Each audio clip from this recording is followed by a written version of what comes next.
Assalamualaikum warahmatullahi wabarakatuh. Om Swastiastu, Namo Buddhaya, salam kebajikan, salve, salam sejahtera bagi kita semua.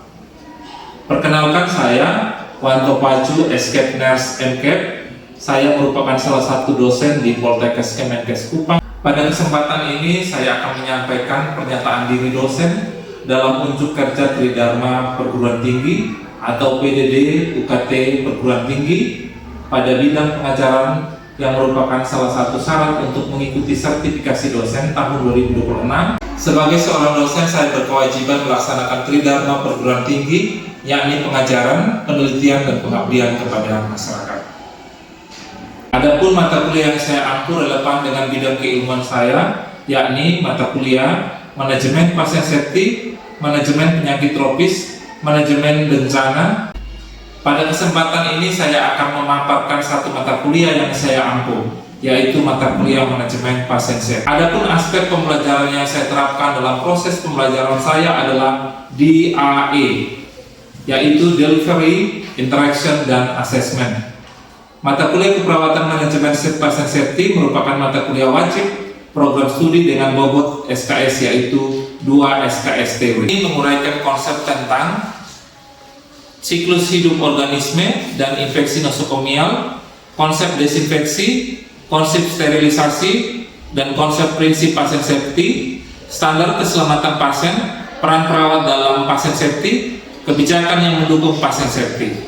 Proses belajar yang dilaksanakan dengan metode ceramah, diskusi, small group discussion, studi kasus, dan presentasi secara daring. Media yang digunakan antara lain e-learning, Poltekkes Pilab, Solo e-learning, dan Zoom termasuk WhatsApp. Adapun capaian pembelajaran pada mata kuliah ini terdiri lulusan mampu melakukan asuhan keperawatan kepada individu, keluarga, dan kelompok dalam kondisi biasa dan dalam kondisi kegawat daruratan dengan memperhatikan aspek biopsikososio-spiritual dan menjamin keselamatan pasien sesuai standar profesi keperawatan.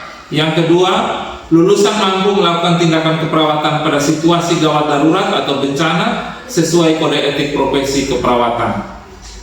Kemudian, capaian sub pembelajaran pada mata kuliah keperawatan meliputi sub capaian pembelajaran diantaranya mahasiswa mampu menjelaskan konsep dan dasar dan prinsip pasien safety, menunjukkan peran perawat dalam pasien safety, mempraktekkan tindakan pencegahan dan pengendalian infeksi, mampu menjelaskan konsep dasar pasien safety, mampu menjelaskan konsep dasar mikrobiologi dan parasitologi, mampu menjelaskan konsep sterilisasi dan desinfeksi, mampu menjelaskan hospital infection associate, mampu menjelaskan nursing health, kemudian mampu menjelaskan konsep 6 sasaran keselamatan pasien, mampu menunjukkan peran perawat dalam kegiatan keselamatan pasien, dan terakhir adalah mampu mempraktekkan sasaran keselamatan pasien.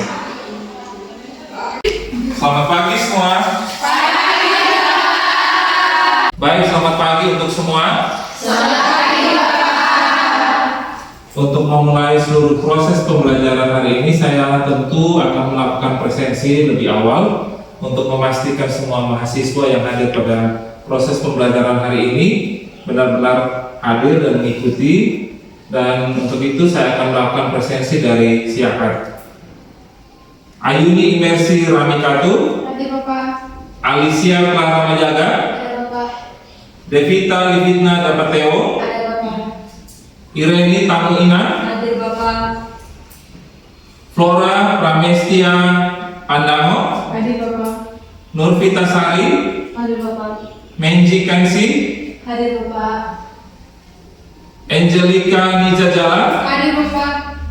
Rosalina Tuanegu, Hadir, Bapak. Melia Timura, Hadir, Bapak. Nia Ramujudi. Hadir, Bapak. Baik, untuk hari ini tentu kita akan masuk pada pertemuan ke-11. Sebelum itu kita akan melakukan proses review mata kuliah yang sebelumnya pada pertemuan yang lalu. Mungkin ada dari salah satu mahasiswi atau mahasiswa yang boleh menyampaikan kesimpulan atau review terkait mata kuliah yang lalu. Saya persilakan. Silakan Manji. Jadi izin menjawab Bapak, jadi pertemuan kami yang lalu itu membahas tentang infeksi nosokomial.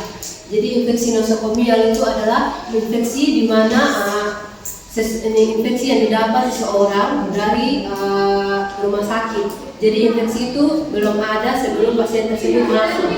Jadi contoh dari infeksi nosokomial itu ada infeksi saluran kemih akibat permasalahan kateter, dan juga ada infeksi luka di operasi. Jadi yang minggu jadi untuk pencegahan infeksi nosokomial itu ada beberapa. Yang pertama itu cuci tangan 6 langkah dengan 5 moment. Yang berikut sterilisasi alat. Yang berikut penggunaan APD seperti masker, handscoon, dan lain sebagainya. Baik, terima kasih Manji untuk review pada minggu lalu. Untuk itu kita akan melanjutkan proses perkuliahan pada hari ini dengan topik yang berbeda. Baik, kita akan masuk pada topik yang berbeda pada hari ini terkait dengan bagaimana perawat melakukan upaya untuk meningkatkan ketepatan identifikasi pasien. Kemudian sasaran keselamatan yang kedua kaitannya dengan bagaimana perawat melakukan upaya peningkatan komunikasi yang efektif. Nanti pada pertemuan berikut kita akan lakukan SKP yang ketiga, SKP 4, 5, dan yang ke-6. Pada hari ini materi yang kita sama-sama belajar adalah bagaimana upaya perawat untuk melakukan identifikasi pasien. Upaya rumah sakit mengembangkan suatu pendekatan untuk memperbaiki, meningkatkan ketelitian identifikasi pasien. Perlu diperhatikan bahwa dalam hal mengidentifikasi pasien itu adalah hal yang sangat penting. Karena kalau tidak, seorang perawat bisa menimbulkan bahaya ya dalam hal kaitannya perawatan pasien. Dan rumah sakit akan mendapatkan bahaya yang sangat besar karena kesalahan dalam hal identifikasi. Contoh seperti kasus ini, di mana upaya yang dilakukan untuk melakukan operasi pada seorang wanita terjadi kesalahan identifikasi. Operasi yang harusnya dilakukan pada sisi mata sebelahnya, tetapi dilakukan operasi pada sisi mata yang sehat. Ini adalah kaitannya bagaimana ketelitian atau kepedulian dari seorang tenaga kesehatan tidak melakukan identifikasi dengan benar, sehingga menimbulkan kesalahan dalam tindakan operasi. Kemudian hal-hal yang perlu diperhatikan oleh petugas kesehatan dalam hal ini tenaga perawat harus melakukan identifikasi pasien, terutama pada saat apa saja pemberian obat, ya. Kemudian pemberian darah atau produk darah, melakukan pemasangan transfusi.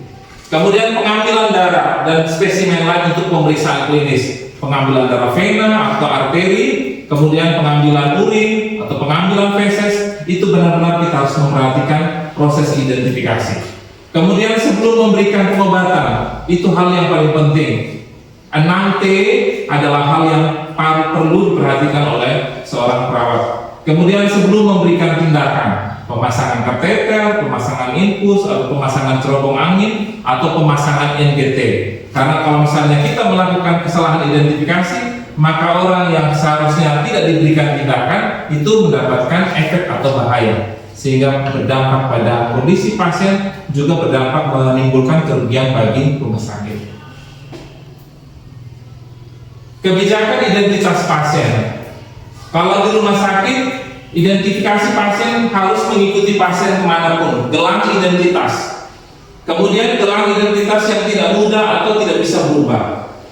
Yang penting juga yang perlu diperhatikan oleh tenaga kesehatan pada saat berada di ruangan melakukan perawatan pada pasien, perlu memperhatikan nama pasien. Pastikan nama pasien itu tertera di KTP. Kemudian tanggal lahir dan memperhatikan nomor rekam medis, karena nomor rekam medis masing-masing pasien itu berbeda.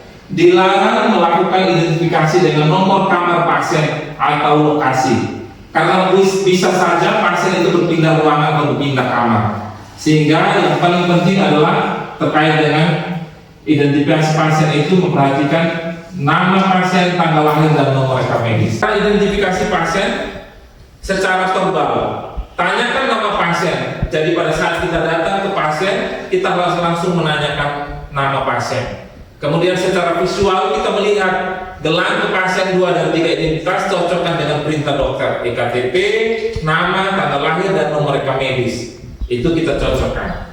Bertanya, baik Bapak, mengapa identifikasi pasien SGT penting untuk diketahui oleh perawat di rumah sakit dan apa dampaknya bila terjadi kesalahan dalam melakukan identifikasi, Bapak?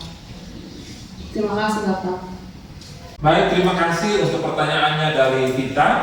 Penting sekali bagaimana kita melakukan identifikasi pasien, karena itu bisa mendatangkan dampak yang sangat besar, merugikan pasien, bahkan merugikan rumah sakit.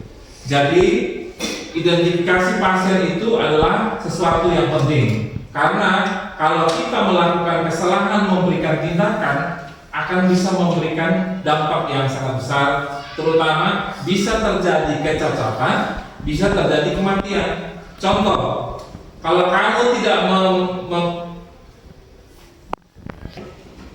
contoh halnya kalau pasien itu terjadi kesalahan dalam pemberian obat-obatan. Kita tidak mengetahui nama pasien yang sebenarnya atau kita tidak mengecek rekam medis atau EKTP-nya. Itu kan bisa berbahaya. Kalau ada pasien yang namanya sama dalam satu ruangan, itu akan sangat menyulitkan pasien perawat dalam hal memberikan tindakan. Dan pasien perawat ya. Jadi hal yang sangat penting untuk kita melakukan identifikasi pasien dengan baik dan benar. Karena kalau tidak, itu akan mendatangkan bahaya bagi pasien, terutama bisa terjadi kecacatan, bisa terjadi kematian. Dan yang paling fatal juga, mendatangkan kerugian besar bagi rumah sakit.